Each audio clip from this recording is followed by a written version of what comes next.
Fáilte romh ag Cuisle na ceathrán Gaeltachta i mBel Firste. Seo cultar an mar garm ó féach agus Seán Siú dar sreibh ar nua Cuisle agus cultar. Bei ceoltóirí, alíontóirí agus fillí ag bualadh isteach chugaine as ga ceann den tír, agus bei aoine idirnáisiúnta linn chomh maith. Tá rudaigh de gach duine an seo ar Cuisle. Bígí linn.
Bin agah an sár grúpa nua Weeping Willow leis an set by a while. Is cinse go méid a géirí ní smó a chleisteil ón bhána ceáil iontach seo, mar sin de bei siad aráislinn rih dhearú an chláir.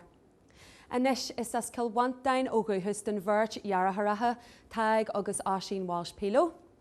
Tá siad ag tafad ag scríú agus ag seannim ceáil faoi aim den scoith mahat ma gceansaí le gabh léana nuas. Bei Ethan warga ina godjachta anacht in Nannan Ger Dillon, ach ribh sin seo taig ag caintlinn ní beluiche. Well, dumsa tá an ceol Harbatáach rinne se sadar ar an tlí agus náúnach ar an gláiste, so ní raibh mé déanamh anna go ceol ach bhí an ceol mar cábhaimseir agam agus sé an rud gur féidirlumsa just tanmh omláin chlán a bhaintas.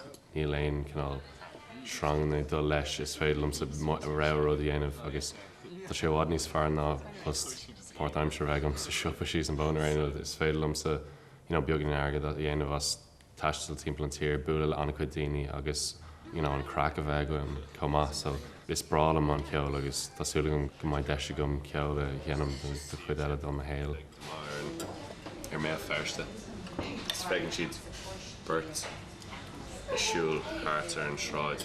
Délam an bhirrtagoin an ceol clascach go sin sin an piano is mis an bhailín ó séblín díos na mar sin.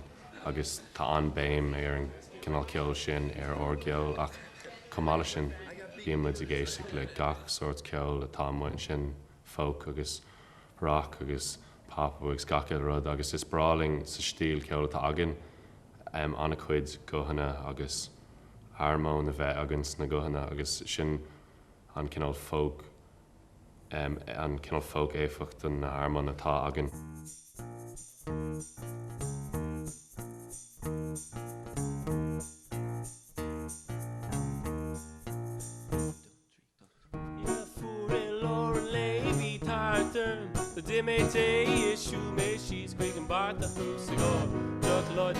Shock to us. Cosmate timple gan burger awesome trasnan bar in naculum.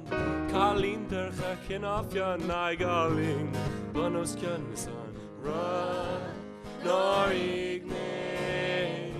Gurev she in a shed. It's come along. It's come along. It's come along.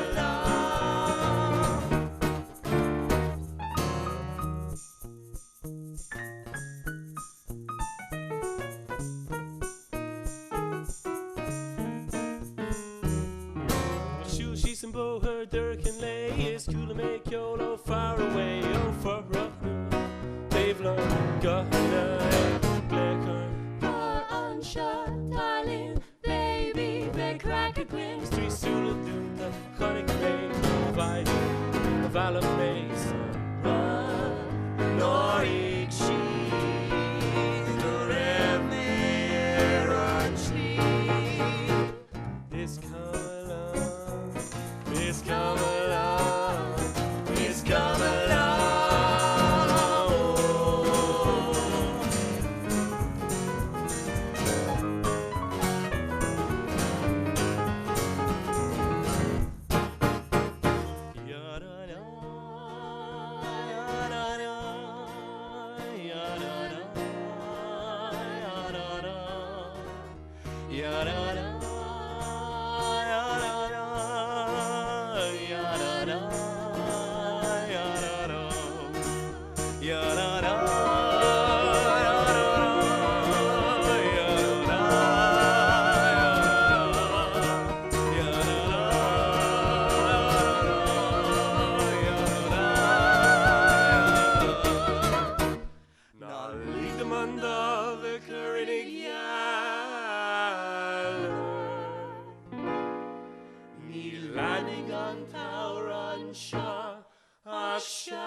Is báil é Lorcan Vallalé de chláán a bhfuil clú agus cailarthú mar alíontóirí agus mar cheoltarí. Bhfuil muid isteach i stúdiú Lorcan in Ó Mé, le luair leis faoine chadealainne. Is as ardwahame agus fuime céim san alín College alín in Bath gavile sa 3 agus an sin rin me Ircéim College Chelsea in London. Bhísim war agam an alíontóir ón Africas William Kentridge. A bhíon ag úsáid charcoal a victory faoi stair politeachta ón tíre sin. Tásum agam in úsáid charcoal ar gáinne nua éagsile mar hampla ag chur charcoal powder agus compressed charcoal agus paint alla le chéile ar canvas. Bhí sé níos fosa slíomhatha mar alíontóir a réanú mar gur alíontóir mar thar fásta. Nuair arcan daoine ar mhuid ibre tásúil agam go spreagann sé maithúthainn antú. Cai sé bheith níos mó na ataragu ní portrait a bhain an fictar seo. Tásúil agam go bhfuil scéal agus character tíomhthéarda. Lorcan Vallalé in sin a caint ar a thaobh alíne. Bhí beirt deartharga le feicil ní bhluúthe agus de beirt eile a bhfuil bu an cheáil go smarantú a go le cheannim in éistún. Is léir go bhfuil ceáil sa Cuisle ag an chláán seo fásta. ó chundaí muinehain seo é Donald agus Michael McCaig.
Ahan seachtain a Cuisle bé mé héana go amach sa mhórphobal le fáil amach cadiad na scéalta Cuisle agus cultúr is mó uthú.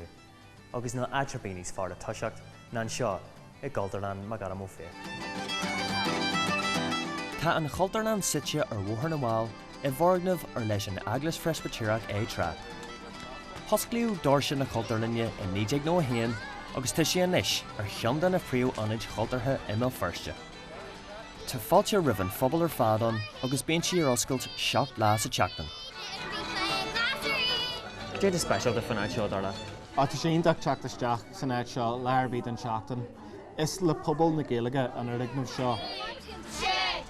Is charman atá san ar ignamh seo den Gaeilge ach tá sí spré amach seo a gcónaí tríd an phobal ar fád. Tagan an phobal thuganne agus chun Virginia na himachtaí ar fáil don phobal. Agus céimar ná, bhíonn an phobal gasta go leor ar Allen mar bhfuil muidir gáilta tro ceart a gcónaí. Maithíonn pobl na Gaeilge úineoireacht ar na Cultarlan agus is leis an pobl ar fád an Gaeilge agus a thárlaíonn na stíon seo sa Cultarlan. Tá muidir gcónaí ag obair leis an Allen a chur hantásaí leis na Gaeilge agus an Gaeilge a chur hantásaí leis na Allen.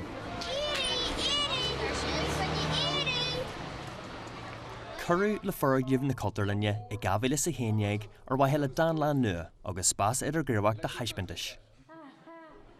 Comáil le drám ranganí, tá dornan grothí an a obrion trí bhan na Gaeilge a lig agus a ostíonn cé go daine. Tá sé go mbeidh le bheití ag grí láir na ceathair Gaeltachta, le bheith bualadh le Gaeilgeoirí ahan le ag teacht amach isteach ón Cultarlan.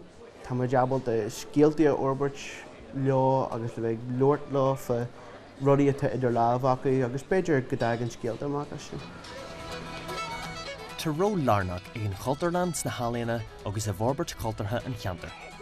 Bhí sí mar eisiomlair de chultar an gcuire agus spreag sí tógra cóchosúil in ardmhatha.